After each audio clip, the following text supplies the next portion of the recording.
Muy buenas noches a todos. Es para mí un gusto darles la bienvenida al webinar de marzo de USFQ Law Review. USFQ Law Review es una revista jurídica, académica, arbitrada e indexada, íntegramente desarrollada y administrada y editada por estudiantes de pregrado del Colegio de Jurisprudencia de la Universidad San Francisco de Quito. Hoy tendremos la oportunidad de conocer los aspectos más importantes de la reciente propuesta de reforma laboral relativa al acoso. En este sentido, contamos con la participación de Jesús Acosta, quien nos contará sobre las implicaciones que podría tener esta propuesta, los eventuales deberes empleador-trabajador y las potenciales sanciones por incumplimiento. Además, nos platicará sobre la conveniencia o inconveniencia de la reforma. Invitamos a todos nuestros oyentes a formular preguntas a través del chat, pues al final de las intervenciones abriremos un espacio para que el ponente pueda solventarlas. Esta noche nos acompaña Jesús Acosta. Jesús es abogado graduado en la Universidad de Carabobo, Venezuela, especialista en Derecho Administrativo por la Universidad José Antonio Páez, Venezuela, abogado de los juzgados y tribunales del Ecuador por la Universidad Católica Santiago de Guayaquil, ocupando el primer lugar de su promoción. Es magíster en Derecho Procesal por la Universidad de Especialidades Espíritu Santo en Ecuador, además de ser miembro del Instituto Ecuatoriano de Derecho Procesal y también del Instituto Colombiano de Derecho Procesal. En su práctica profesional se ha destacado por ser patrocinador de entidades públicas en materia contencioso-administrativa y laboral, asesor y procurador de compañías líderes de diversos sectores económicos y profesor universitario. Actualmente es director de litigios del estudio jurídico Vivanco y Vivanco, centrando su práctica en litigios de derecho público y privado, así como arbitrajes. Tienes la palabra, Jesús. Eres bienvenido. Muy buenas noches con todos. Muchísimas gracias, Juliana, por esa presentación. Igualmente agradecer al equipo de la revista de Derecho de la Universidad de San Francisco por esta labor tan dedicada y tan fructífera en beneficio pues, de presentar estos temas novedosos y a la vanguardia y ponerlos sobre la mesa de debate, sobre la mesa de discusión y generar así una cultura apreciable para el foro de calidad, ¿no? Bueno, agradecido por este espacio y agradecidos también con las personas que nos acompañan, que bueno, ante las diversas circunstancias, ¿no? Nada más y nada menos que las declaraciones de los casos de metástasis, la purga que ocupan ahorita el escenario público, más que estamos a un jueves al borde de un viernes de feriado. Así que más que agradecerles por la asistencia del otro lado. Y bueno, quisiera aprovechar el tiempo y en mérito de ello voy a permitirme compartir pantalla. Bien, me confirman Liliana, Kevin, de pronto si tienen visibilidad. Sí se visualiza. Perfecto, se va a poner modo pantalla completa. Bien, entonces el tema que nos convoca acá es el de las reformas relativas al acoso slash violencia laboral. Forma parte también de esta presentación. Ya vamos a ver por qué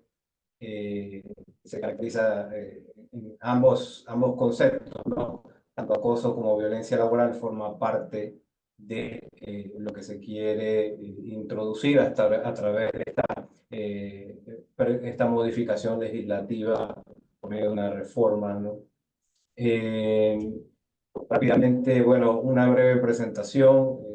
Estudio jurídico y banco, como bien lo ha dicho Juliana, se complace en ser auspiciante de la Law Review de la Universidad de San Francisco, una firma con muchísimo tiempo de antigüedad, con un equipo multidisciplinar.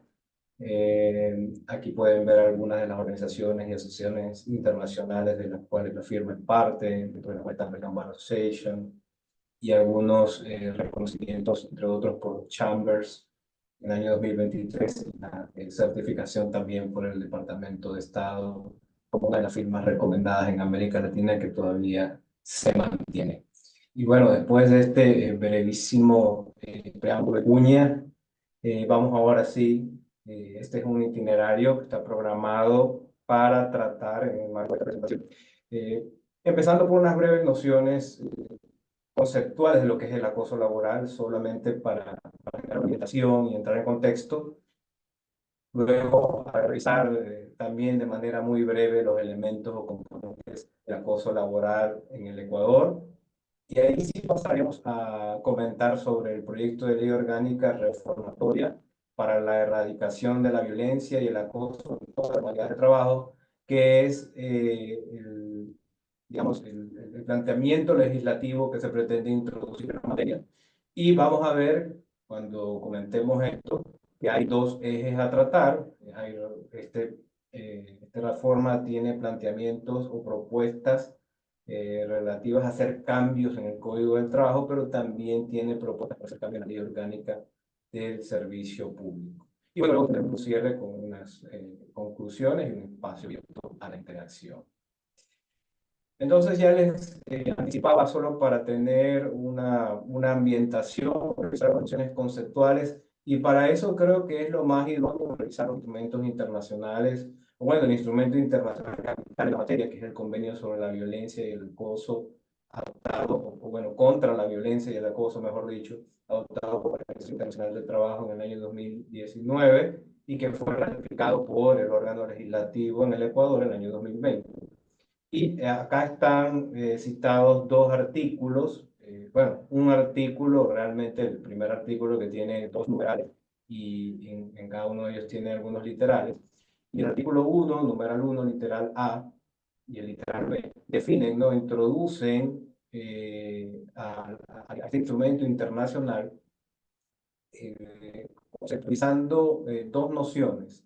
Primero, lo que debe entenderse por violencia y acoso, y al efecto señala que la expresión violencia y acoso en el mundo del trabajo designa un conjunto de comportamientos y prácticas inaceptables o amenazas de tales comportamientos y prácticas, ya sea que se manifiesten una sola vez o de manera repetida, que tengan por objeto causa o sean susceptibles de causar un daño físico, psicológico, sexual o económico, e incluye la violencia y el acoso por razón de género. Entonces, pasa de seguidas el instrumento a definir qué debe entenderse por violencia y acoso por razón de género. Y al respecto señala que designa la violencia y el acoso que van dirigidos contra las personas por razón de su sexo o género, o que afectan de manera desproporcionada a personas de un sexo o género determinado y que incluye el acoso sexual. Es decir, primero tenemos una categoría que es violencia y acoso, dentro de la cual cabe la violencia y el acoso por razón de género, y a su vez dentro de la violencia y el acoso por razón de género se encuentra el acoso sexual como una de sus modalidades. Y este artículo primero también incorpora esta exposición que señala que sin perjuicio de los expuestos en los apartados que acabamos de revisar, la violencia y el acoso pueden definirse en la legislación nacional, o sea, se refiere a la legislación que vaya a adoptar cada país signatario del convenio internacional para hacerlo propio, para hacerlo norma dentro de sí, como un concepto único o como concepto separado. ¿Sí? Y por eso les decía que el nombre de la presentación era Reformas relativas al acoso y la violencia laboral, porque digamos que el planteamiento que tiene esta reforma es asimilar ambos conceptos. Entonces, estos elementos del acoso laboral en el Ecuador que nos habíamos propuesto como segundo punto de tratar salen precisamente de esa definición que está en el convenio contra el acoso y la violencia en el trabajo, adoptado por la Organización Internacional del Trabajo, y que son o fijan sus elementos constitutivos o sus componentes, vamos a decirlo así. En primer lugar, una conducta, en sentido general, la conducta puede manifestarse en una acción o una omisión, debe ser reiterada, ¿sí? Aquí hay una excepción, que es el caso del acoso sexual. Y a raíz de la expedición del reglamento de la ley para promover la economía, que tiene un nombre más extenso, pero vamos a resumirlo de esa manera, se desarrolla una regla según la cual esta categoría de acoso laboral o sea, no es necesario que se configure la reiteración o la repetición en el tiempo, precisamente por su propia naturaleza. el acoso laboral debe tener un carácter potencialmente lesivo, y se dice potencialmente lesivo porque no se requiere que se verifique un resultado, sino que la conducta, la acción o omisión, que sea capaz de generar ese resultado lesivo, puede ser cometido tanto en el lugar del trabajo o en cualquier otro momento. Puede producirse en línea vertical o horizontal. ¿Qué quiere decir esto? En línea vertical, si lo trasladamos a una jerarquía organizacional, puede ser un superior jerárquico hacia una persona que esté subordinada, o de un subordinado hacia el superior jerárquico, o entre trabajadores en el mismo grado o en la misma línea. Debe implicar un menoscabo, maltrato, humillación o amenaza a la situación o derechos de la persona afectada, y puede, esto no es propiamente un elemento para que se verifique acoso laboral, pero puede eventualmente tener un componente discriminatorio. ¿Cuándo reconocer que el acoso laboral tiene un componente discriminatorio? Tendremos que remitirnos a lo que establece la Constitución, precisamente el artículo 11, numeral 2, que al establecer el derecho a la igualdad, precisamente se refiere a ciertas situaciones que van o contrarían ese derecho a la igualdad, como es el discriminar a personas por una serie de razones allí indicadas, que incluyen la religión, el estado civil, el país de origen, la orientación política, entre otros. Entonces, cuando el acoso laboral tenga uno de esos componentes discriminatorios, pues esto es un factor agravante. Y ahora entrando en lo que es el proyecto de ley orgánica reformatoria para la erradicación de la violencia y el acoso en todas las modalidades de trabajo, en lo cual en lo subsiguiente nos vamos a referir simplemente como proyecto de ley orgánica reformatoria o proyecto de ley, la extensión que tiene su denominación. Tenemos todas notas generales. Se trata de un proyecto discutido y aprobado por la Asamblea Nacional, el segundo debate, el 22 de febrero de 2024, y plantea reformas al Código de Trabajo y a la Ley Orgánica del Servicio Público. Debemos decir también que apenas hace 2 días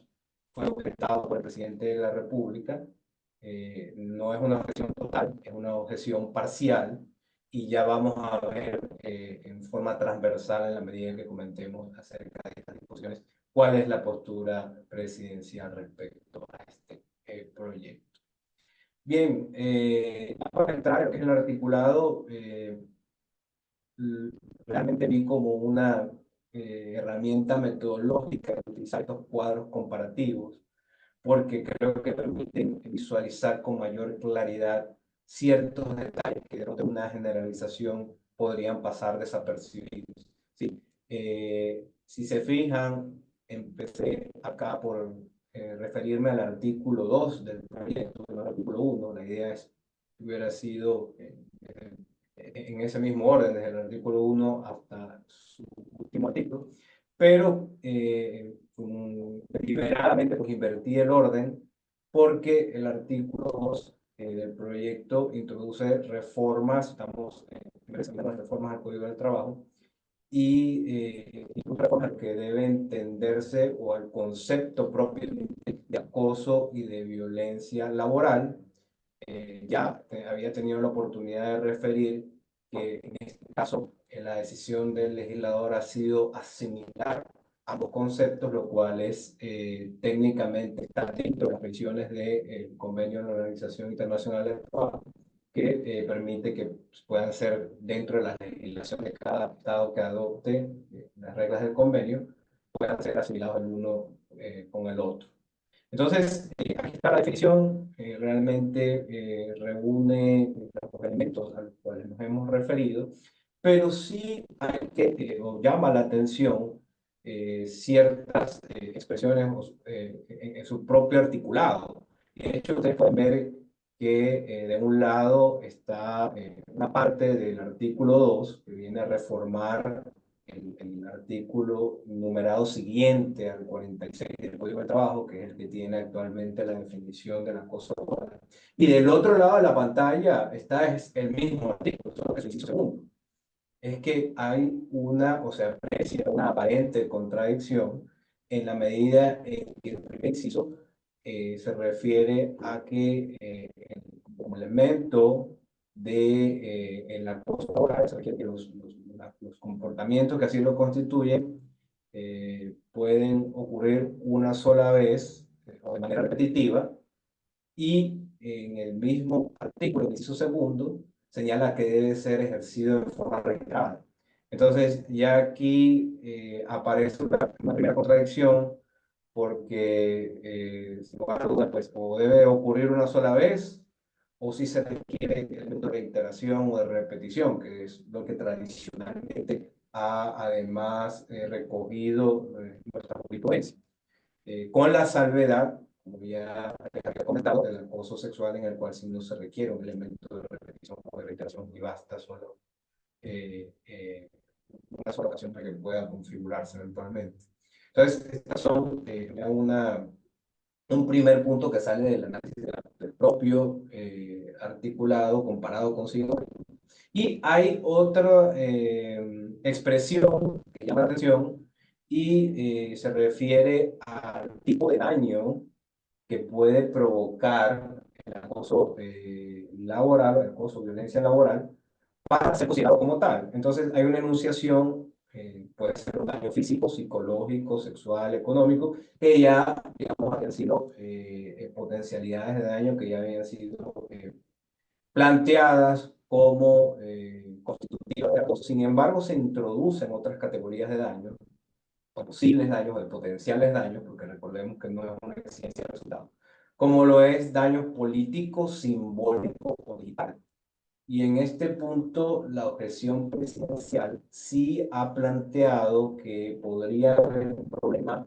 en vista de que no hay algún instrumento en la legislación que defina lo que es un daño político, simbólico o digital, de manera tal que esto quedaría a una interpretación, y que en temas que involucran una figura de este carácter tan sensible pudiera dar lugar a ciertos inconvenientes que podrían evitarse al tener pues una definición desarrollada al respecto, o simplemente omitir ese tipo de daño como elemento del acoso laboral. Ya les había dicho que intencionalmente había comenzado con el artículo 2, ahora acá retomo la línea para seguir en ese mismo orden, y ahora sí el artículo 1 realmente establece cómo deben ser valoradas las conductas denunciadas por violencia y acoso laboral. Esto ya en el entorno de que se hayan sometido, por supuesto, a conocimiento de la autoridad competente, entiéndase la autoridad administrativa laboral, respecto al trabajo. Y realmente la forma de evaluación de estas conductas,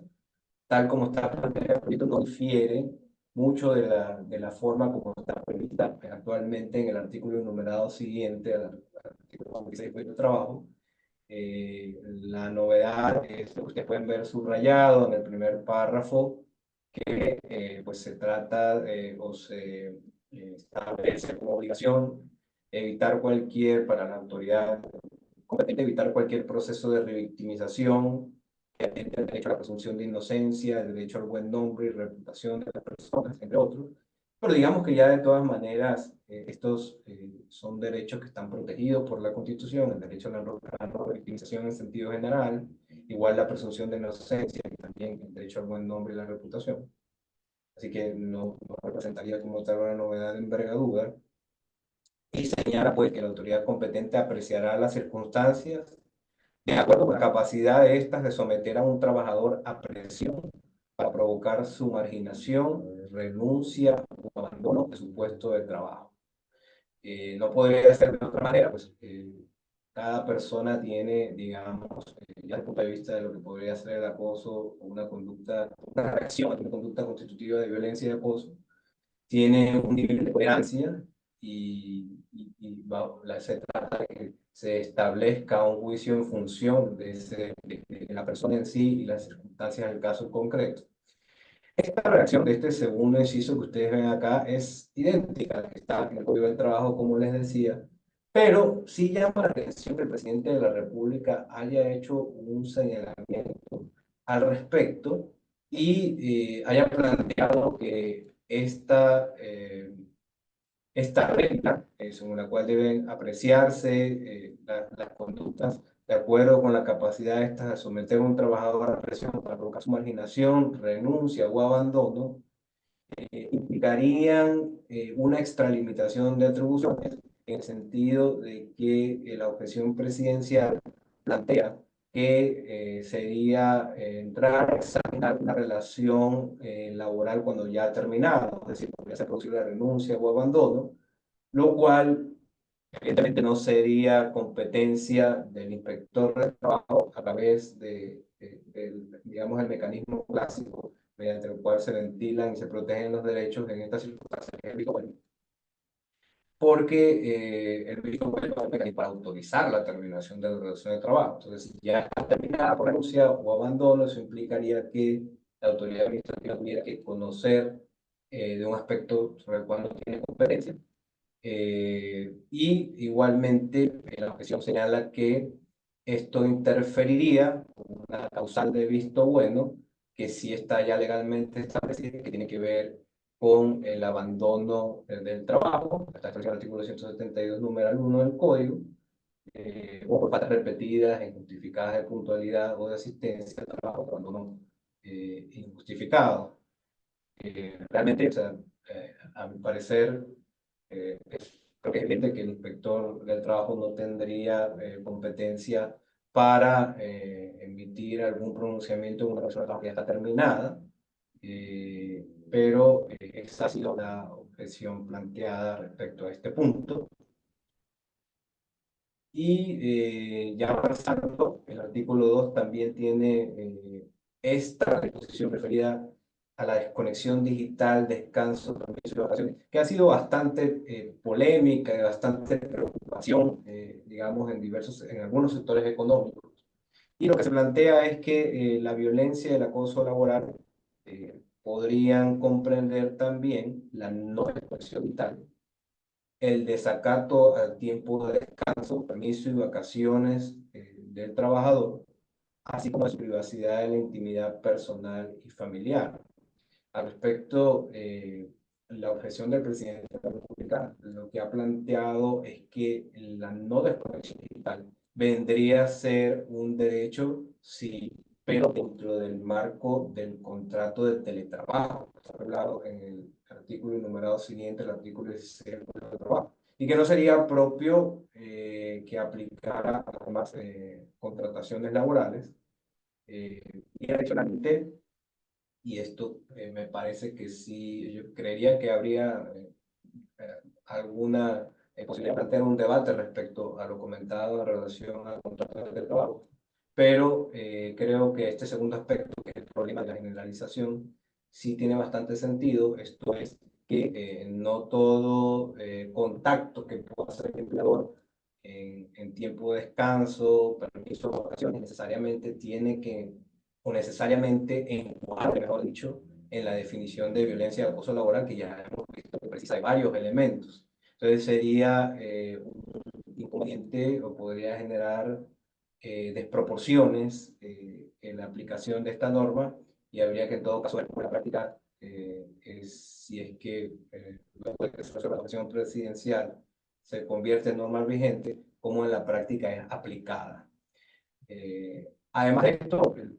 de por sí el trabajo en tiempo de descanso, durante permisos o vacaciones, pudiera también ya tener su propio mecanismo de control, que es la causa establecida en el artículo tercero, perdón, en el numeral tercero del artículo 173, para que el trabajador pueda terminar la relación de trabajo a través de visto bueno, y es cuando se decide ejecutar una labor distinta a la convenida, entendiendo que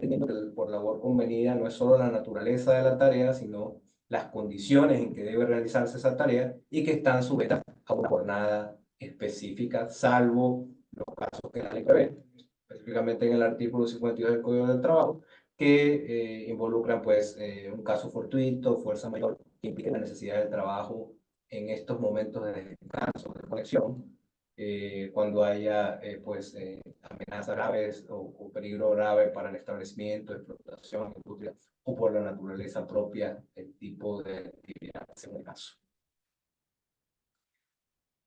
Otro aspecto de interés es lo relativo al cambio de ocupación, y es que el proyecto determina que el cambio de ocupación del trabajador sin autorización expresa y escrita del trabajador es una forma de violencia psicológica y patrimonial en el caso de reducción de remuneración, pero realmente, al respecto de lo que hay que señalar, el Código de Trabajo ya tiene una regla respecto a, a los efectos que produciría el cambio de ocupación. Y es que si se produce este cambio sin consentimiento del trabajador, se tendrá como un despido intempestivo, aun cuando no haya cabo de remuneración, de la jerarquía, de la categoría, y está sometida a caducidad la acción que puede intentar el trabajador, porque es dentro de los 60 días siguientes a la orden del empleador. Pues de lo contrario, se entiende que el cambio de ocupación ha sido aceptado. Pero bueno, ya tiene en síntesis su equivalente en el Código de Trabajo esta propuesta de la reforma.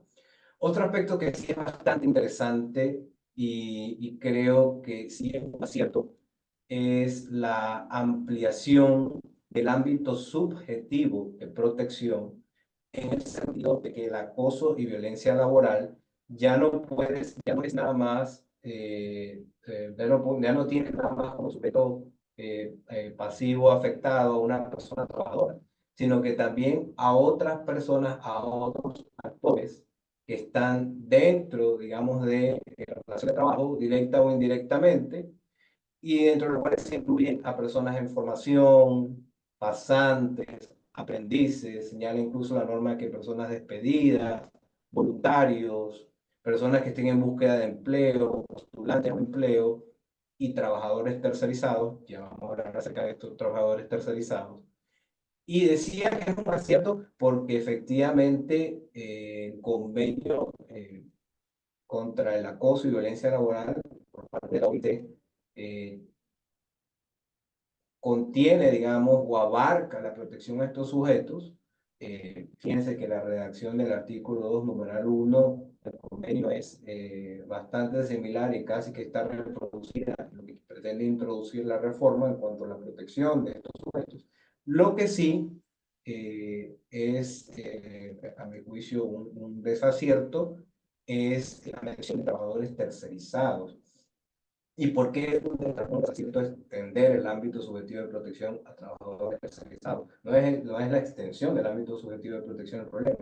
es contemplar o referirse en una ley a trabajadores tercerizados, porque se supone que de acuerdo a la Constitución, la tercerización es una forma de definición de la relación laboral y en teoría está prohibida. Entonces, ni siquiera merecería alguna regulación si no es para ratificar la prohibición, esa prohibición constitucional que existe. Un aspecto sin duda de bastante importancia y que va a producir, dependiendo del resultado de la elección presidencial, una consecuencia de envergadura. Son estos elementos, ¿no? Sanciones, medidas de reparación, medidas de protección. Esto que no se pues, tradicional en el tema de los procedimientos que lleva a cabo un inspector en el marco de sus atribuciones, justamente lo que busca este artículo 7 del proyecto es reformar las atribuciones que tienen en general los inspectores del trabajo y se reconoce la posibilidad en casos de violencia y acoso laboral deben emitir sanciones pecuniarias en el marco de lo prescrito por el Código Laboral en contra de las personas que hagan las veces de empleo y disponer medidas de reparación. Y asimismo puede establecer o se pretende que tenga la competencia para establecer medidas de protección. ¿Para qué y sobre quiénes? Sobre los denunciantes o respecto de los denunciantes, las víctimas, los testigos, los informantes, casos de denuncia de acoso laboral, ante o para evitar una revictimización o represalias del propio empleador, ¿no? Esto es son figuras totalmente nuevas. Al respecto hay que decir, en lo que concierne a las sanciones pecuniarias, que cuando menos habría allí algún aspecto que no está claro del todo, porque ya en el Código de Trabajo existe una norma en relación a las sanciones pecuniarias y que establece que las sanciones o las violaciones del código en general serán sancionadas en la forma que está prescrita en el código, y cuando no se haya fijado una sanción especial, el director regional del trabajo el que puede poner multas de hasta $200 en los Estados Unidos de América. Entonces, no estaría claro allí en virtud de que la competencia que está regulada, en los casos en que no está establecida la sanción, como este, no está establecida la sanción, solamente se señala que es una sanción pecuniaria. En teoría, correspondería al director regional del trabajo, al inspector del trabajo. Respecto a la medida de reparación, hay un cuestionamiento importante en el sentido de que estas medidas de reparación buscan, pues, resarcir a la persona trabajadora o no necesariamente trabajadora, porque ya hemos visto que se plantea ampliar el ámbito subjetivo de protección por los hechos constitutivos de acoso o violencia, pero que esto debería ser parte o debería ser una competencia del propio trabajo y no del inspector, como parte del conflicto individual de trabajo. Respecto a la medida de protección, lo que se ha cuestionado, y es parte de lo que señala el veto del presidente de la República, es que esas medidas no están determinadas, que no hay una competencia en sentido general del inspector del trabajo para dictar medidas de protección, que por lo tanto tampoco están definidas y no sería una figura conveniente de implementar. Esto, digamos, son las reformas hasta este momento del Código de Trabajo, pero como ya les había adelantado al inicio, también hay un planteamiento de reformas a la Ley Orgánica de Servicio Público, por supuesto en lo que concierne a los servidores públicos, que también pueden ser objeto de acoso o violencia laboral. Y el artículo 8 introduce o pretende introducir una reforma al artículo que trata sobre los derechos de los servidores y servidoras públicas, y plantea una sustitución de la literal S de ese artículo para añadir estas previsiones: un derecho de exigir sanciones pecuniarias en marco de lo prescrito en el régimen jurídico del servidor público vigente en contra de las personas jurídicas que eran las veces empleados. Es decir, son las mismas sanciones pecuniarias que se pretenden introducir en el ámbito de la contratación del sector privado y que ya hemos revisado. Un derecho a solicitar a las autoridades de la administración de talento humano, que de manera conjunta con órganos especializados del sector público y privado, dicten medidas de reparación y apoyo. Sobre esto valen las consideraciones a las que ya nos hemos hecho referencia hace unos segundos. La reforma pretende añadir lo que sería el literal U de ese artículo también, para consagrar, piensa lo que hemos estado viendo también, medidas de protección por parte de la autoridad laboral frente a la victimización y las represalias que pueda sufrir tanto el denunciante como las víctimas, testigos o informantes en el marco de una denuncia por violencia y acoso laboral. La posibilidad de que la autoridad laboral pueda solicitar a la máxima autoridad de la institución pública la suspensión de actividades laborales sin remuneración del agresor como medida de prevención. Esto yo sí creo que merece un cuestionamiento bastante acentuado, porque allí podría estar solapándose el principio de presunción de inocencia, pues, y con una consecuencia además bastante grave, porque de hecho la suspensión se genera sin remuneración y puede, obviamente, en el marco del procedimiento administrativo, descartarse ese acoso laboral con el consecuente perjuicio que habrá sufrido esa persona producto de esa medida. Se establece también, o se pretende establecer, la posibilidad de dar por terminada la relación laboral con el agresor y ordenar la indemnización de la víctima en caso de comprobarse la violencia y acoso laboral. Igualmente valen las consideraciones hechas hace unos segundos respecto a esa competencia que tendría la autoridad administrativa para establecer esa indemnización, cuando pudiera más bien ser o parte o ser esto constitutivo de conflicto individual de trabajo que debiera ser resuelto por los jueces competentes de la materia. Estos otros literales que también se pretenden introducir, pero ya en el artículo que trata sobre los derechos de los servidores públicos, el derecho a no ser obligado a renunciar a una relación laboral por violencia y acoso, y la necesidad de que se justifiquen las razones de terminación de la relación laboral, bajo pena de considerar que se debe a actos de violencia laboral y discriminación. Es sin duda un tema polémico, porque por ejemplo en los casos de que ya se genera una renuncia, significaría que pudiera revisarse los motivos de esa renuncia, pero en sede administrativa, cuando más bien ya terminar la relación de trabajo es un aspecto que debería ser materia de conocimiento en un proceso judicial y con las debidas garantías y procedimientos establecidos al efecto. Igualmente, literal X, derecho a que la máxima autoridad de la institución pueda exponer medidas de reparación, ya hemos hecho referencia a las medidas de reparación en general, pero en este caso, de modo específico, cuando no se llegara a determinar a responsables de violencia o acoso cometidos a través de medios telemáticos, como pueden ser redes sociales, correos electrónicos, medios digitales. En ese sentido, puede haber efectivamente casos en los cuales no se pueda determinar la persona responsable, pero se ha previsto que la medida de reparación, entre otras, pueda consistir en una emisión de un comunicado público de que hubo un acto constitutivo de violencia o acoso laboral en esa entidad y obviamente con todas las consecuencias que ello conlleva. Ya para ir cerrando, esto también es parte de lo que se quiere introducir en la reforma, ya respecto a las prohibiciones de servidores públicos. Se pretende añadir el cargo del artículo 24 de la 12,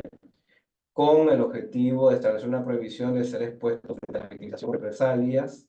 en caso de ser denunciantes, víctimas, testigos, informantes, en proceso de denuncia de violencia laboral, la prohibición de ser cesados en funciones, perdón, los servidores que sean denunciantes, víctimas, testigos o informantes,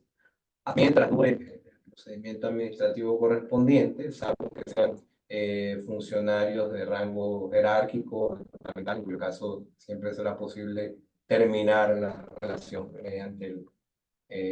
la terminación, valga la redundancia, del nombramiento provisional o el contrato ocasional según sea la modalidad.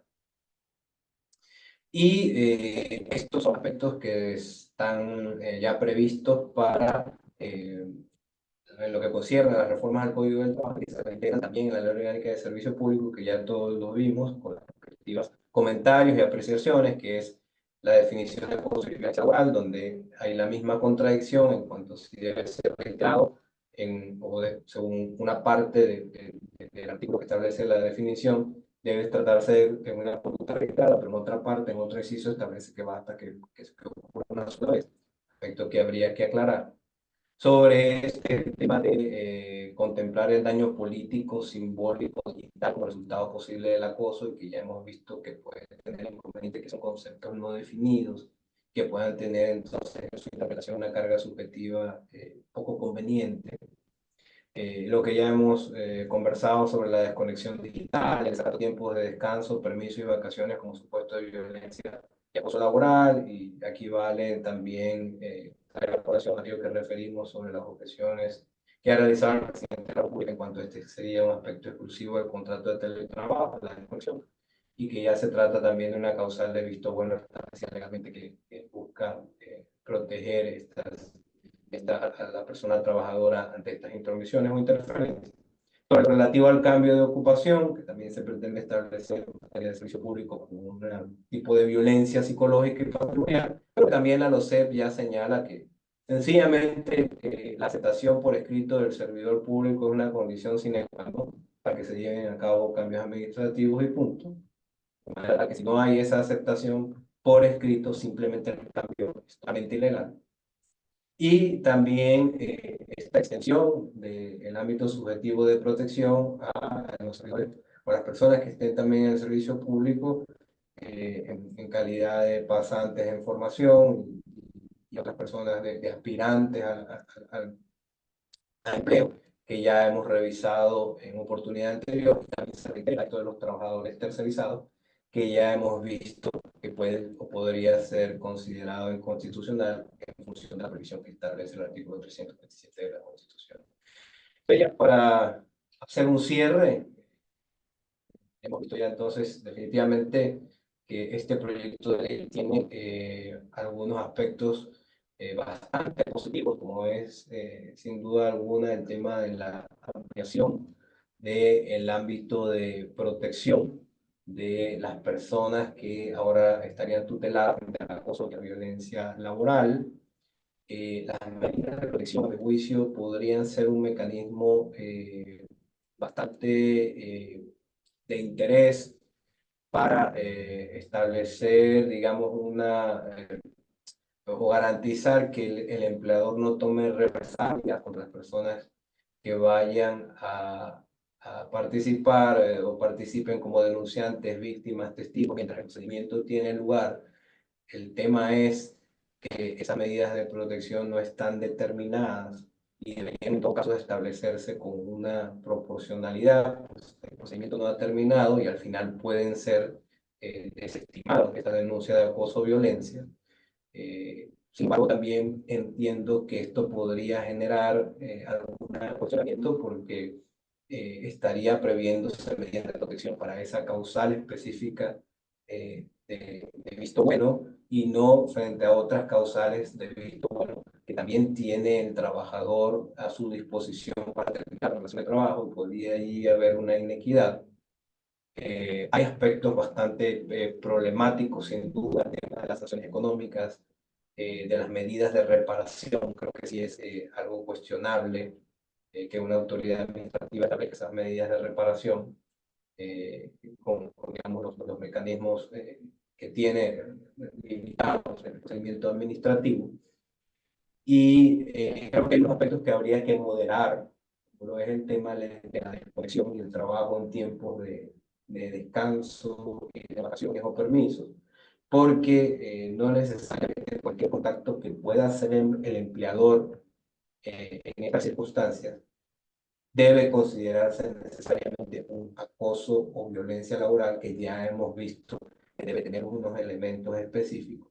no solo de acuerdo a lo que establece la ley, sino también lo que establecen los instrumentos internacionales en materia, que es el propio convenio 190 de la Organización Internacional del Trabajo. Bueno, acá tienen los datos para hacer contacto, mi correo institucional, con mucho gusto a las órdenes para cualquier duda, para cualquier inquietud. También tengo presencia en algunas redes, está LinkedIn y está Twitter, que ahora bueno, es X. Ahí están los nombres para que puedan ubicarme y con mucho gusto a las órdenes. Entonces,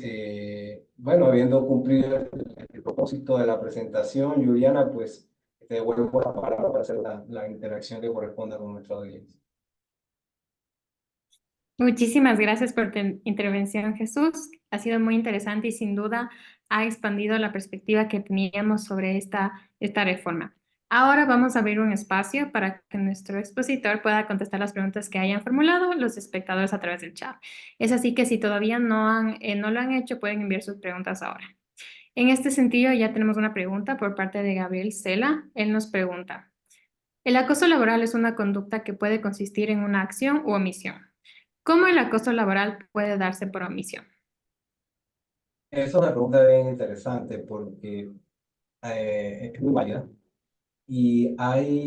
o se puede tener la idea de que, por ejemplo, una omisión podría ser el no asignarle a propósito carga laboral al trabajador, el no invitarlo a las reuniones de trabajo, o,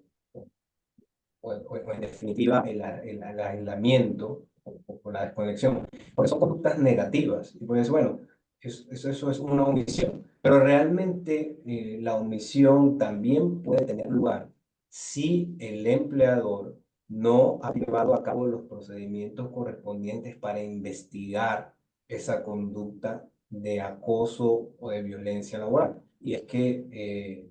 las disposiciones establecen una obligación para el empleador de tener un procedimiento para atender estas denuncias y investigarlas. y en el caso de que no hayan sido atendidas ni investigadas, eso es una omisión que puede dar lugar a responsabilidad. Entonces, eso es el sentido de lo que debe entenderse, a mi juicio, por una conducta omisiva constitutiva de acoso o violencia laboral. Listo, Jesús. También Santiago Freire Jauregui nos pregunta, ¿qué tan bueno es que se asimile el concepto de violencia y acoso? Bueno, desde el punto de vista de la regulación que está en el convenio de la Organización Internacional del Trabajo, hay una perspectiva abierta en asimilar los conceptos. Yo creo que desde el punto de vista ya de lo que semánticamente pudiera entenderse lo que es violencia, pudiera ser que la violencia sería un grado de acoso agravado, valga la redundancia, y perdón por la cacofonía, pero no me parece que fueran categorías semánticamente excluyentes. Bueno, ya sabemos que jurídicamente tampoco lo son o discordantes. Creo que podríamos también hablar ahí de una relación de especie a género y, o de género a especie, siendo el género el acoso y una modalidad puede ser la violencia.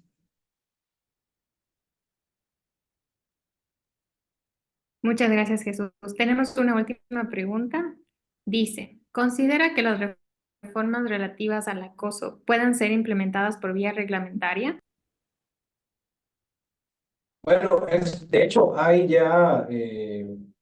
reglamentos que tienen ciertas previsiones en materia de acoso y les comentaba en la presentación que el reglamento, porque no es la materia de la ley, pero el reglamento de la ley orgánica para impulsar la economía violeta ya sí se refiere a lo que es el acoso del tipo sexual y establece el reglamento aquello que les comentaba de que no se requiere una reiteración, que es lo típico para que podamos hablar de una conducta de acoso en el trabajo que sea repetida.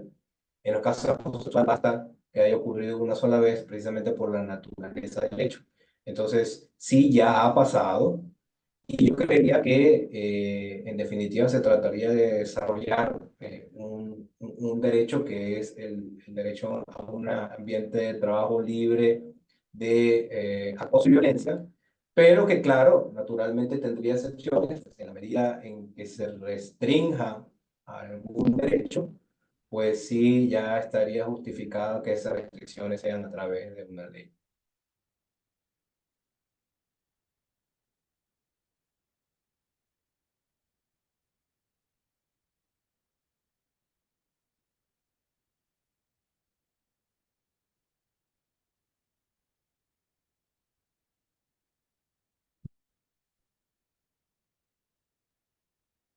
Un pequeño error, mil disculpas. Bueno, sin más preguntas que se hayan recibido, te damos las gracias, Jesús, por acompañarnos el día de hoy. Sin duda ha sido una jornada sumamente valiosa para todos. Asimismo, queremos agradecer a todos nuestros auspiciantes y quienes han hecho posible la realización de este webinar. Invitamos a todos los espectadores a mantenerse pendientes de las redes sociales de la USF Law Review, pues estaremos anunciando nuevos eventos próximamente. Les agradecemos. Una buena noche con todos. Muchísimas gracias. Buenas noches para todos.